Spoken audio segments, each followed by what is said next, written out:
So welcome sa ating Morning Revival Preview. So maaga kong ginawa ito at last day na for this week. Ang schedule ay week 15, day 6 para sa ating topic na God's Power and God's Wisdom. So maaga ang posting dito para ma-review nyo yung MR natin dito sa buong week na ito. On Lord's Day, prophesying. Amen. So, umpisahan na natin to. Ang Bible verses natin ngayon ay Romans 8:23, Philippians 3:21. Amen. So, mabibigat ito mga verse dito. We ourselves also, who have the first fruits of the Spirit, groaning in ourselves, eagerly awaiting sonship, the redemption of our body. Amen. So may groaning pa. So bakit tayo nag-groan? Kasi etong katawan natin hindi pa nabago. Parang feeling natin, ito na lang ang hadlang. Lalo na kung na-transforma na yung soul mo. Ito na lang, Panginoon. Okay na lahat. Ito na lang body. Kaya groaning. No, ibig sabihin, ay, hindi mo alam kung ano sasabihin mo. Eagerly awaiting. No, nag-iintay. No, nag-iintay tayo para sa sonship. Yung sonship kasi, di ba, 3 stages siya. Spirit, regeneration. Yung soul, transformation. Yung body, redemption. Kaya yan yung pinakahuli. No, kaya pag nangyari yan, na-transforma na, o napabago na, transfigure, napabago na, natubos na ng kumpletong ating katawan. Full sonship, meron tayo. Kumpleto na ang pagkaanak. Kaya yan na lang ang inaantay natin. Amen. At yan ay magaganap sa pagbalik na ng Panginoon. Sa isang verse naman, who will transfigure the body of our humiliation to be conformed to the body of His glory, according to His operation, by which He is able even to subject all things to Himself. Siya na isang magpapabago sa ating katawan. No? Isang katawang nasisira. Diba? At ito ay kanyang iwawangis sa kanyang katawan ng kaluwalhatian. Kaya isang malaking sorpresa na magaganap sa huling kapanahunan ng panahon ngayon. Ang transfiguration ng ating mga katawan. Amen. So magbasa na tayo. Christ's redemption takes care of our future. Christ's righteousness saves us in that when we believe in Christ and we were justified in Him, we were regenerated in our spirits. So yun yung nangyari sa stage ng righteousness. Yung stage ng righteousness, kung saan tayo ay nanampalataya, ang ating espiritu ay naisilang na muli at tayo ay inaring matuwid sa harapan ng Diyos. So yan yung matinding bagay na nangyari sa unang stage ng ating kaligtasan, yung stage ng righteousness. Amen. At dyan din tayo naging mga anak ng Diyos. At dyan din tayo isinilang na muli ng Diyos. At dyan din napatawad ang ating mga kasalanan. No, at tayo ay binihisan ni Kristo bilang ating katwiran. So lahat ng mga stages na ito, mga matitindi ito. No, ito yung mga tumutugon sa buong pangangailangan natin bilang mga natisod na tao. Righteousness. No, at next is kabanalan. Okay. Amen. Christ as sanctification is now transforming our soul, thereby making us holy. Ayun. So, yun naman yung sanctification na kung saan tinatransforma naman yung ating buong kaluluwa. No? At pinababanal tayo upang gawin tayo ng mga banal. So yan yung kabanalan na sinasagawa naman sa pangkasalukuyan. Yung righteousness, ginawa noong nakaraang panahon at may epekto ng tuloy-tuloy bilang mga matuwid na tao sa harapan ng Diyos. No? At ang sanctification naman ay mga pang-araw-araw na pagsasagawa ng Espiritu sa buhay natin. Kailangan transformahin tayo. At kailangan tigmakan tayo ng banal na elemento ng Diyos. Lalo na sa bahagi ng ating kaluluwa. Amen. Transformation. So yan din yung yan namang transformation ay buong buhay natin, buong Christian life natin. Ang buong Kristiyanong pamumuhay natin, simula nang tayo ay naisilang na muli, ay isang proseso ng pagpapabanal. Araw-araw, minuto, tayo ay pinababanal, tinatransforma sa ating mga kaluluwa. Kaya marami mga banal na nakakalungkot, matagal na rin naligtas, napaka-natural pa rin ng kanilang kaluluwa, ang kanilang kaisipan. Walang pinagbago. Parang katulad pa rin nung hindi pa sila nanampalataya sa Panginoon. At yan, makikita mo sa pagsasalita. Marami mga banal. Nagsasalita ng katulad pa rin ng kung ano sila bago sila nanampalataya sa Panginoon. Ibig sabihin, walang ganong pagtitigmak ng banal na elemento ni Jesus sa kanila. Kasi yung pagtitigmak ng elemento ng kabanalan, ng dibinong kalikasan ng Diyos tungo sa atin, ang nagpapabanal sa atin. Siya yung nagpapabago sa kaisipan, damdamin, at mga pagpapasya natin. At ito ay naihahayag sa ating mga pagsasalita, pagkilos, pamumuhay. So lahat yan, hindi mo maitatago. Kung ganong kabanalan ang nailalin sa iyo, ganong kabanalan lang ang maihahayag sa iyo. Kung mataas, malalim, marami, malaking volume ng elemento ng holiness ng Diyos ang nailalin sa iyo, ang iba ang pamumuhay mo. Iba yung kapaligiran mo. Maski yung pamamahay mo, hindi lang ikaw, pati pamamahay mo, nakikita ang kabanalan.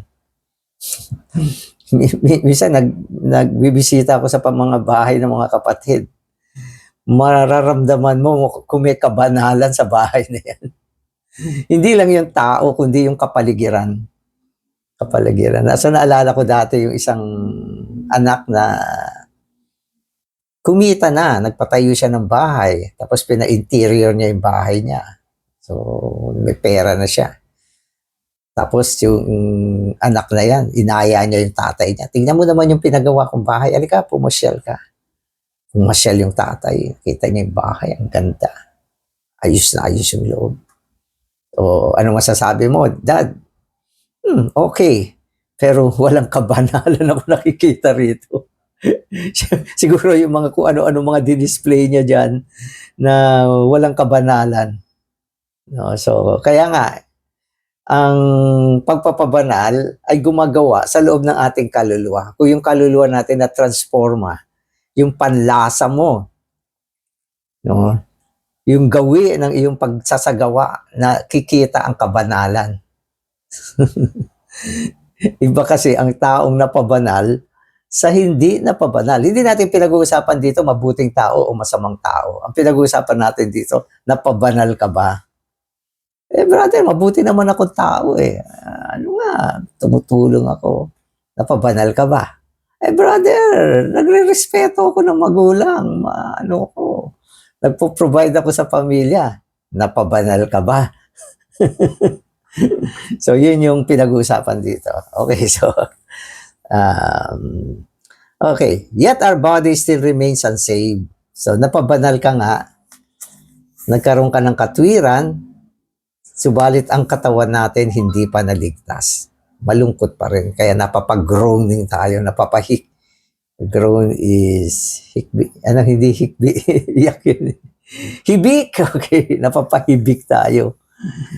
No, dahil ang ating katawan, nakikita natin, tumatanda, humihina, nagkakasakit, nagkakaproblema. Minsan may naipong kang konting pera, nagagastos lang sa mga pangangailangan ng katawan natin, nagkakasakit siya. Di ba? Nagpapadoktor, mahal magpadoktor ngayon. No, mga laboratory, lahat yan. No, lahat ito ay may kinalaman sa katawan. Kaya napapahibik tayo dahil dito. Nag-iintay ng pagbalik ng Panginoon.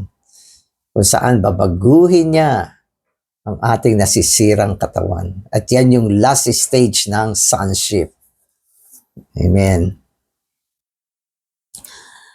In the future, our body will be redeemed in Christ. That is, Christ will be our redemption. One day our body will be transfigured into the same body of glory possessed by Christ. This is the redemption of our body, the full enjoyment of our sonship. Pero maganda nito, meron tayong pag-asa. Pag-asa ng kaluwalhatian. No, na darating ang isang araw, huwag naman tayo mainip. Babalik ang Panginoon, babaguhin niya ang ating katawan. At ito ay iwawangis niya sa kanyang maluwalhating katawan. So, ganyang klaseng katawan. No? At itong katawan na ito ay hindi na masisira. Hindi na magkakasakit, wala nang gastos, hindi na mamamatay, hindi na kailangan ng mga pre-plan. Okay, so isang katawang na tinatawag natin katawan ng kaluwalhatian. Kasi ang kaluwalhatian ay ang kahayagan ng Diyos. Nang ibig sabihin, maging ang katawan natin maghahayag sa Diyos. Pag tinignan ng tao ang katawan mo, nakikita niya ang Diyos. Ang Diyos na hindi nasisira, no? Immortal na Diyos, mahahayag na dyan. At yan ang pagtatamasa natin sa buong pagkaanak sa darating na kapanahunan. Amen. Kaya ang believer, no, punong-puno ng pag-asa. Dahil bukod sa mga bagay na meron tayo sa panahon ngayon, meron pa tayong mga bagay na surprise na dadating sa pagdating sa kapanahunan. Huwag tayong malungkot, no, sa mga nangyayaring bagay na may kinalaman sa katawan ng tao. Halimbawa, ang anak mo may sakit, hindi na gumagaling. Isang sakit na mula pa sa kapanganakan. Dali mo siya sa Panginoon. Alagaan mo ang kanyang spiritual na buhay. No, isang araw makikita mo yung anak mo, wala na siyang ganyang klaseng kapansanan. Merong tao, may kapansanan sa mata, sa paa. No? At merong tao, hindi satisfied sa kanyang itsura. Kulang sa height. Kulang. Walang taong perfecto sa katawan. Pero itong katawan na babaguhin ng Panginoon sa darating na panahon, wala na siyang depekto. Wala na siyang depekto. Kaya pag naisip mo to, lalo mong mamahalin ng Panginoon. Kasi siya lang naman ang pag-asa mo eh. Para mapalaya tayo sa mga kahinaan na meron tayo. Lalo na sa bahagi ng ating katawan. Amen. Amen. Everything in us that is of the natural being, the flesh, the self, the world, sin, the old man, and Satan must be crucified and judged by God before we can be redeemed and glorified. Amen. So yun pala yun. May sequence din pala. So lahat muna ng mga negatibong bagay, okay, ay i-crucify ng Panginoon at crucify na niya yan. No? At i-judge na niya yan. Lahat ng mga negatibong bagay sa ating buhay, ang ating lumang tao, ang mga natural na bagay, minsan ang laking problema din maski sa church life. Kasi may mga taong natural. Ang hirap pakisamahan dahil napaka-natural. At yun naman mga spiritual, ang hirap din pakisamahan dahil hindi naman tayo ganun ka-spiritual. O, kaya lahat ng mga natural na bagay, mga peculiarities ng mga tao, mga kakatuwang bagay na hindi mo maintindihan, Bakit ganyan? Lahat ng yan ay i-judge, crucify ng Panginoon, kasama ang sanlibutan, si Satanas, kasalanan, at lahat ng mga negatibong bagay, ginudge muna. At pag clear up na lahat yan sa pamamagitan ng kanyang krus, yon ang natitira na lang ay ang redemption ng ating katawan. So, sa aspekto ng facts, okay, sa pagsasagawa, nasagawa naman na yan. Kaya lang, yung matinding epekto ng kung anong sinagawa ng Panginoon ay sa darating pang kapanahunan. Maghintay lang tayo. Amen. First, there is redemption, then glory. So, yun yung dalawa. Redemption muna. Ang redemption ay isang bahagi ng pagbibigay ng katapusan sa lahat ng mga negatibong bagay. Termination yan eh. Cross yan, termination. Binibigyan ng katapusan, tinatapos ang mga bagay na ito. So, pagkatapos nito, kaluwalhatian. Kaluwalhatian. Ang kaluwalhatian ay ang pinakamataas na antas ng pagpapakita ng Diyos. Yan ang kaluwalhatian. Nakikita mo ang Diyos. Wala ka na nakikitang negatibo. Nasaan na yung mga negatibo? Nandun. Na-crucify tapos sinasik na sa universal trash can. Yan ay ang dagat-dagatang apoy. At pagkatapos magdadala na siya ng daan para sa kaluwalhatian. At ang huling stage ay ang pagbabagong anyo natin. Diyan ay ang ating physical na katawan. Amen. Okay. So, we are all still in the old creation and in the natural life. Therefore, we need to take the judgment of the cross in order that we can receive Christ as our redemption and be qualified to enjoy God's glory. Amen. So, yung stage natin ngayon, nandito pa rin tayo sa lumang nilikha. Old creation, ano pa? Natural life, andyan pa rin tayo. Kasi hindi pa tayo na-redeem eh. Kaya nandyan pa rin tayo. So, ano ang gagawin natin? So, araw-araw, kunin natin ang epekto ng paghahatol ng Diyos sa pamamagitan ng krus. Madala sa atin ito. At upang sa ganon, magkaroon tayo ng kahayagan ng kaluwalhatian ng Diyos maging sa panahon na ito. Amen. This is both for our body, for our living today, and for the redemption of our body in the future, when our whole being will enter into God's glory and will express His glory and radiance forever. So sa darating na panahon, darating yung radiance ng kaluwalhatian. Okay, yan ay physical na talaga. Pero sa panahon ngayon, kailangan pa rin natin ng kaluwalhatian sa espiritu. At ito ay ang pagkuha sa Panginoon bilang kaisa natin upang siya ay maipuspos sa ating espiritu ngayon sa panahon na ito. Mabuhay tayo sa isang antas ng kaluwalhatian. Lumalakad sa espiritu, nag-iensayo ng ating espiritu. Huwag mo sasabihin na hindi pa natubos yung katawan ko. Sige, wala mo. Maging loose ka sa pamumuhay mo. So, hindi pwede yan. Kailangan mag-ensayo ka ng espiritu ngayon. Kung ikaw ay nagkakaroon ng karamdaman, ensayuhin mo pa rin yung espiritu mo. Kung nakita mo sa salamin, tumatanda ka, ensayuhin mo pa rin yung espiritu mo. Ganyan ang direksyon eh. Wala tayong magagawa dyan. Kundi mamuhay ng kaisa ng Panginoon sa ating espiritu. Na kung saan meron tayong pagtikim ng mga bagay na darating. At lahat ng ito ay alang-alang pa rin sa redemption ng ating katawan sa dadating na panahon. Bagamat sa dadating na panahon pa rin yan, pero ngayon dapat may pamumuhay din tayo ng pagtikim sa pamamagitan ng paglakad sa espiritu. Huwag tayo manlumo. Amen. Redemption includes three matters. being brought back to God, terminated, and replaced. Okay, so tandaan natin yung tatlong bagay na yan, no, tungkol sa redemption. Ang maibalik sa Diyos, araw-araw kailangan isang pagbabalik sa Diyos. Bumabalik, bumabalik.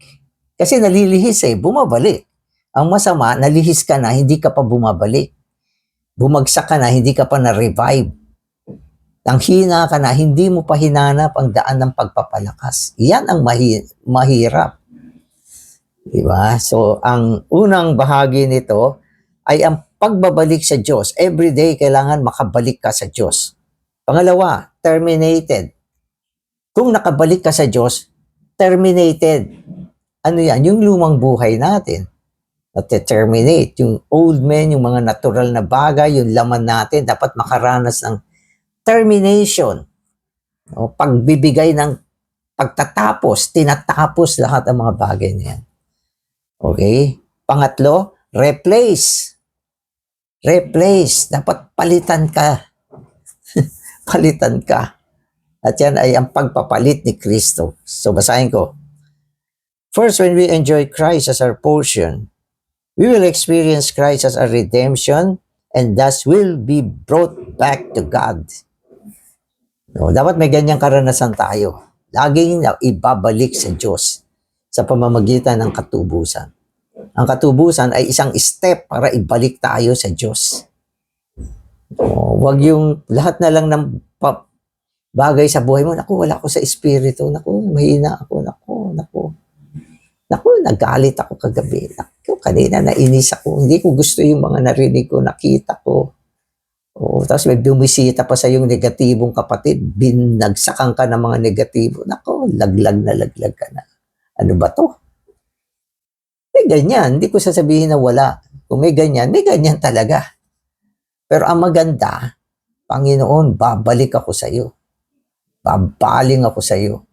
Tatawagin kita mula sa aking espiritu. Oh, Panginoong Jesus. So, dapat may ganon. At meron pananatili. So, yun yung una. Di ba? Tapos sabi dito, being brought back to God, terminated, and replaced. Okay, sabi niya, in our experience, we may go astray from the Lord, but when we enjoy Christ and thereby become righteous and sanctified, we are brought back to God. Oh, di ba? So sabi naman niya, meron mga pamumuhay na ano tayo, we are astray. Di ba? Go astray. Ibig sabihin, nalihis, natangay. Di ba? Na laglag. Humina. So, yan yung go stray from God. Okay. Pero sabi niya, but when we enjoy Christ, bumalik tayo, enjoyin uli natin uli ang Panginoon. When we enjoy, okay, Christ and thereby become righteous and sanctified, we are brought back to God. So itong panahon na ito, hanggat hindi pa nare-redeem ang ating katawan, okay, dapat meron tayong aspiration palagi na bumalik sa Diyos. Amen. Second, redemption also includes termination. The Christ who dwells in us, supplies us, and becomes our nourishment, also terminates us. So alam na natin yung termination, ito yung pagbibigay ng katapusan sa ating laman, ano pa, sa ating natural na buhay. Huwag mo mahalin yan, terminate natin yan. Huwag mo sabihin na, okay din naman yung natural kong buhay. Palabigay, matulungin, maawain, nakikisama. Huwag mo mahalin yan. Yan ay natural na bagay. Terminate mo yan. Okay? At hayaan natin na mahalinhan ni Kristo. Kaya yung huling part niya, sabi niya, is replace. Amen. Amen. Third, redemption includes being replaced by Christ When Christ terminates us, He replaces us with Himself. Okay, so kaya sinasabi natin yung pamumuhay ni Paul, for to me to live is Christ. Live Christ. Ibig sabihin, pinalitan na ni Kristo. No, dati, I live. Ngayon, live Christ. Si Kristo na ang namumuhay, hindi na ako. No, yung mabuting ikaw, okay, yung moral na sabihin natin na ikaw dapat ma-terminate and then mahalinhan ni Kristo. So, ito ay isang kabanalan. Ito ay totoong kabanalan sa buhay natin. Nahalinhan tayo ng Panginoon. Yung mga mabubuting bagay sa atin, hindi naman kabanalan yan. Nung dati ang ginamit na term dyan ay hypocrites. Ang mga natural na bagay ay hypocrites. Political. Diba? Political, ibig sabihin ay mga mapagkunwaring bagay. Natapos na yung eleksyon. Tapos na yung mga political ng mga arte. Mabalik na yung totoo. So tayo, wag natin gamitin yung mga natural na bagay. Yan ay mga hypocrites and political. Mapalitan yan ni Kristo. Amen. Kaya sabi niya, yung replacement of Christ is more than sanctification. Sabi niya, this is more than sanctification, which separates us and makes us different from others. This is the actual process in which our element, our old constitution, is terminated and replaced with a new element, a new constitution, Christ Himself in resurrection. Amen. Kaya ang totoong kabanalan sa buhay natin ay yung panahon na napalitan na tayo ni Kristo. Siya na yung nabubuhay, siya yung nakakayag, okay, siya ang naging lahat ng gawi-gawi ng ating pamumuhay. Yan yung pamumuhay ng kabanalan. Replace. Kung tayo ay hindi napalitan ni Kristo, walang kabanalan sa ating buhay. Si Kristo lang ang banal. Kaya Panginoon, palitan mo ko. At ang pagpapalit ni Kristo ay nangyayari lang, una, okay, sa pamamagitan ng termination. Pag walang termination, walang replacement.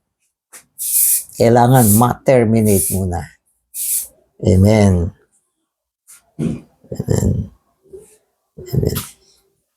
In the church life, bumaling na tayo sa church life. In the church life, we also need redemption because we are still very natural in many matters, such as our preference or care for the saints. In all things, we need to be righteous, sanctified, and redeemed. When Christ becomes wisdom to us from God in our daily experience, eventually in everything, He will be our righteousness, sanctification, and redemption. Amen. So, ito, yung redemption naman natin, hindi lang siya, ibig sabihin, for our individual life. Much more, ang redemption is for the church life. Kasi ang church life ay corporate. Pagsasamahan, paglilingkod ng sama-sama, kung saan kailangan natin ng redemption upang ang ating natural na buhay ay matuos. Sapagkat ang ating natural na buhay ay hindi tugma sa pagtatayo ng Panginoon. Sapagkat sa ating natural na buhay, nandiyan yung mga preferences. Na ang ibig sabihin, hindi ka maitayo sa mga kapatid kasi namimili ka. So meron tayong pagkiling, meron tayong pagpili, at maging ang ating pag-ibig, napaka-natural, ang ating pakikitungo sa mga kapatid, nandiyan pa rin yung yung hypocrisy at politics, hindi tunay. Kaya kailangan ma-redeem tayo. Panginoon, tuusin mo ako sa pamamagitan ng pagbalik ko sa iyo at terminate mo ang lahat ng mga natural na bagay, maging ang aking pag-ibig, pagmamalasakit, ang ating character, maging totoong character. ang ating humbleness, totoong humbleness, meekness, forbearance. So lahat ng ito dapat galing sa dibinong kalikasan ng Diyos upang magkaroon ng isang tunay na pagtatayo sa loob ng eklesiya, tunay na pagkakaisa, hindi gawa-gawang kaisahan at mga pagtatayong hindi ayon sa dibinong kalikasan ng Diyos. So, kailangan pa rin natin yan sa ating buhay eklesiya. Amen. Everyday Christ, the power and wisdom of God, is being transmitted from God, the giver to us, and the enjoyers. So, anong ginagawa ng Panginoon? Ang Diyos ang siyang naghahatid sa atin. Meron siyang dispensation. At dapat huwag tayong humiwalay sa paghahatid ng Diyos sa atin, na kung saan hinahatid niya si Kristo bilang kapangyarihan at karunungan ng Diyos. At kasama dyan ang kanyang katwiran, pagpapabanal at pagtutubos. No, huwag tayong humiwalay dyan. Amen. Without the transmission, okay, transmission is paghahatid. Kung walang paghahatid ni Kristo, without the transmission of Christ as the power and wisdom to us from God, we have no power or wisdom. At times we may be weak in sin and in darkness, and thus we be temporarily cut off from this transmission. So nangyayari naman yan.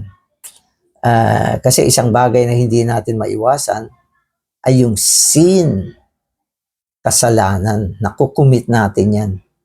Anumang ating gawin, nagkukumit pa rin tayo ng sin. Ayoko naman banggitin ano yung mga sin na yan. Pero alam mo sa sarili mo, nakakapag-commit ka pa rin ng sin.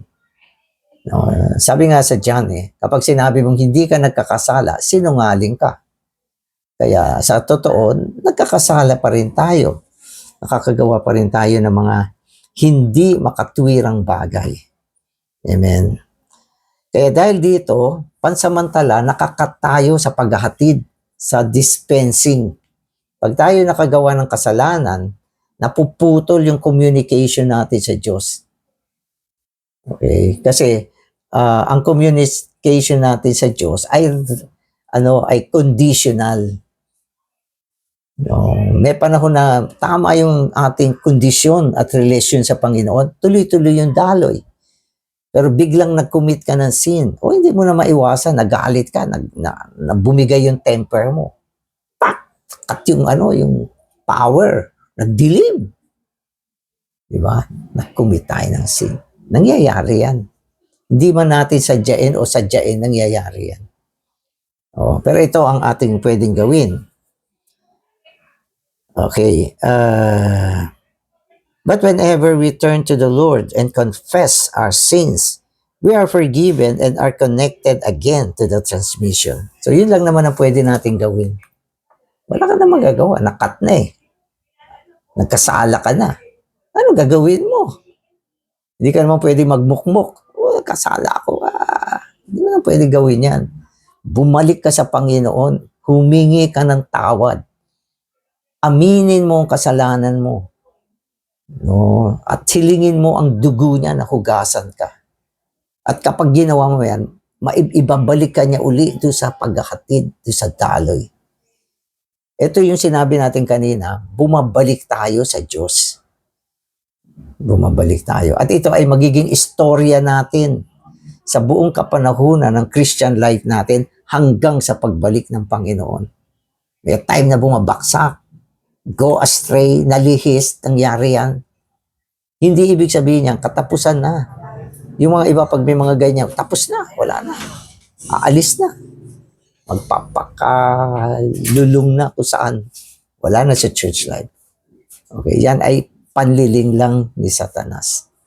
No, kaya yung sinasabi natin, yung mga overcomer, naging overcomer sila dahil sa dugo ng Panginoon. Amen. So yun yung paraan. Amen. As the transmission resumes, we enjoy Christ as our power, wisdom, righteousness, sanctification, and redemption. We must learn to remain in this transmission all the time.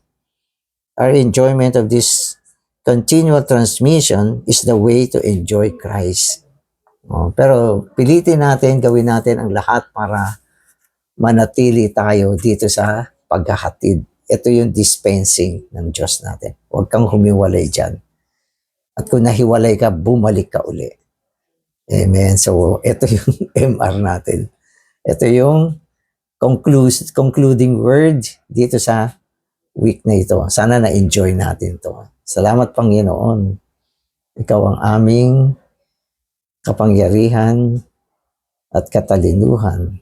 At sa pamamagitan nito na iyahatid mo sa amin ang katwiran, kabanalan, at katubusan. Salamat sa mga mahahalagang salita na binitiwan mo, nilalin mo, mula dito kami natustusan mo. Amen.